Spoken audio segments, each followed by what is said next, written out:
Not according to the culture at the time, though. Morality is subjective, not objective. For example, a woman to dress the way they do would be completely morally wrong just around 100 years ago in this country. There are people who believe homosexuality is morally wrong, and it is morally wrong for us British to accept gay people, and we believe that countries like Iran are morally wrong for not accepting them. The concept of marriage was different in the time of the Prophet due to the culture. Secondly, the age of Aisha cannot be known because of the unreliable texts. All we can know for definite was that she was young. Well, a simple glance at Wikipedia will tell you that Aisha was first raped at age 9, and it's not consummation, it's child rape. Before anyone says Wikipedia is useless, is it really possible that such a misrepresentation could possibly take place, given the sensitive context? If it had no basis, it would be slanderous and it would never have made it onto an objective website. It's there because it's true, and no one denies it. One source is Karen Armstrong, a noted defender of religion. What we normally get, and what my friend normally offers, is a hasty admission that Mohammed was in fact a paedophile, followed by various appeals to context. This is the most morally offensive thing of all, attempting to justify the unjustifiable. Just do a YouTube search, it's full of this bullshit. I'll provide some links also. Everyone was doing it. Well, my friend continues, but it's like what Mary Midgley's case in her writing, Trying Out the New Sword.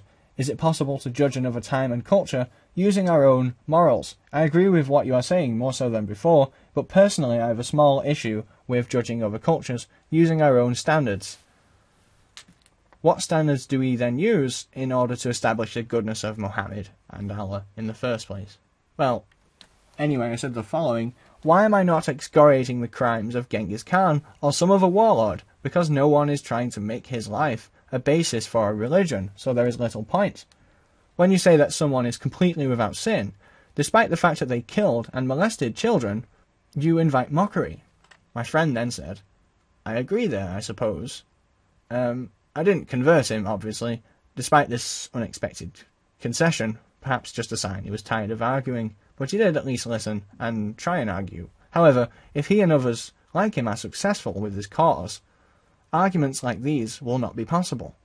I'll end this section by quoting the eminent YouTuber Dazzletac, who puts these things more eloquently than I can. Everyone has the right to dissent from the madness of mobs. To want a set of ideas protected from criticism is outrageous in a democracy. What these idiots are campaigning for is an affront to democracy and freedom of speech. The truth has nothing to fear from dissent. Why not simply prove that what you say is true, rather than seeking to stop people asking? Should we stop Muslims from speaking out against things they find offensive? No. Islam makes many offensive claims and causes some adherents to kill. Imagine a petition to criminalize religious attacks on free speech. The problem is that they don't just want immunity from being offended, they want the right to offend others protected. They want to stand on corners and tell people that gay people are evil, and criminalize anyone who disagrees with them. It's absolutely disgusting that in 2012 there are people who want to criminalize criticism of stupid ideas. My question is this: why does the West fight to protect Islam from criticism? Why do some self-styled liberals treat religion as sacrosanct? The political parties in my country, while not being as theocratic as the American right, nonetheless never fail to pay lip service to the great faith traditions. It's simply a category mistake. A faith is a series of beliefs, which are almost certainly false, even if one of them is true. There are so many that any given faith is infinitely likely to be false. And faith can also be changed. A faith is not like race or sexual orientation. Faith is an idea. Ideas are not people. Ideas can be scrutinized, attacked, mocked, abused, and refuted. Ideas don't need to be pandered to. Good ideas can stick up for themselves. It's considered politically incorrect to mock faith based on this rather egregious and obvious category error. Why the great faith traditions? Why not also the great historical ideologies? Why not also existentialism and postmodernism? Things that are distinguishable from nothing. The answer is, I think, that the great faith traditions need this extra padding in the age of information, but the cat is out of the bag. The liberal Westerners who think that Islam should be exempt from criticism are a strange, perhaps false kind of liberal. It's easy to see why conservatives think this. But anyway, they are so far left that they play perfectly into the hands of the right. They are tolerant in the wrong way, in a self-refuting way.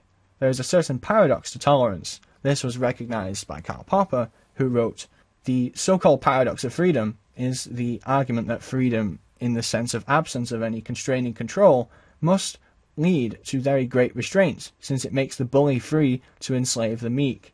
The idea is, in a slightly different form, and with a very different tendency, clearly expressed in Plato. Less well known is the paradox of tolerance. Unlimited tolerance must lead to the disappearance of tolerance. If we extend unlimited tolerance, even to those who are intolerant, if we are not prepared to defend a tolerant society against the onslaught of the intolerant, then the tolerant will be destroyed, and tolerance with them. In this formulation, I do not imply, for instance, that we should always suppress the utterance of intolerant philosophies, as long as we can counter them by rational argument and keep them in check by public opinion. Suppression would certainly be unwise. But we should claim the right to suppress them, if necessary, even by force, for it may easily turn out that they are not prepared to meet us on the level of rational argument, but begin by denouncing all argument. They may forbid their followers to listen to rational argument because it is deceptive, and teach them to answer arguments by the use of their fists or pistols. We should therefore claim, in the name of tolerance, the right not to tolerate the intolerant.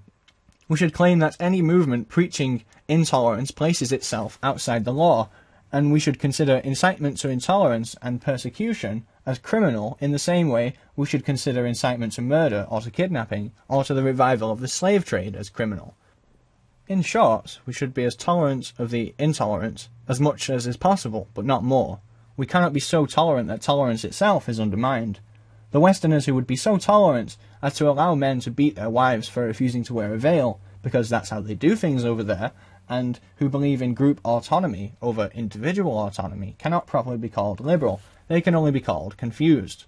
The demand that anyone suspend their critical faculties is obviously spurious, but when the demand is designed to shield a backward and fascistic faith system based on the life of a child-raping warlord, the only credible retort is to heap more of the same scorn and ridicule that the fundamentalist Muslims and categorically confused liberals want to silence. The West must learn to stare down demands to quell its critical faculties in the name of respect in order to remain what it is. This was true when the Rushdie affair occurred, and has not changed, even if the quality of the work in question has. Freedom of speech extends to babbling idiots, mediocre movie makers, and theocratic fascists, which is fortunate for the would-be censors. The reason liberal democracy is better than an Islamic ideology is because liberalism is a great protector of Islam in the West. It's a protector of all ideologies, but it has to protect them from each other, and not allow any one group to impose beliefs unique to them on anyone else. The strong liberalism which does not yield to threats of violence is better than the quasi-liberalism which attempts to smooth over problems by bending its own rules, and for the same reason. It is a stronger protector of diversity and the open society. It means that Muslims can never be coerced out of their religion by a sudden change of power. This is not true of quasi-liberalism, who, if they had their way, would yield to Islam the open society. This did begin to happen with Labour in England. It is in fact the new atheism which has in fact killed this category mistake, and secularism is regaining some of its losses. Muslims flourish in Europe, and the vast majority are good and peaceful, but many well-meaning and fairly moderate Muslims share this common category mistake, that religion deserves protection in the same way race, gender and disability do. It simply doesn't. Religion deserves no more protection than my belief that Karl Popper was successful in solving the problem of induction, or that Rachmaninoff was the greatest composer of the 20th century.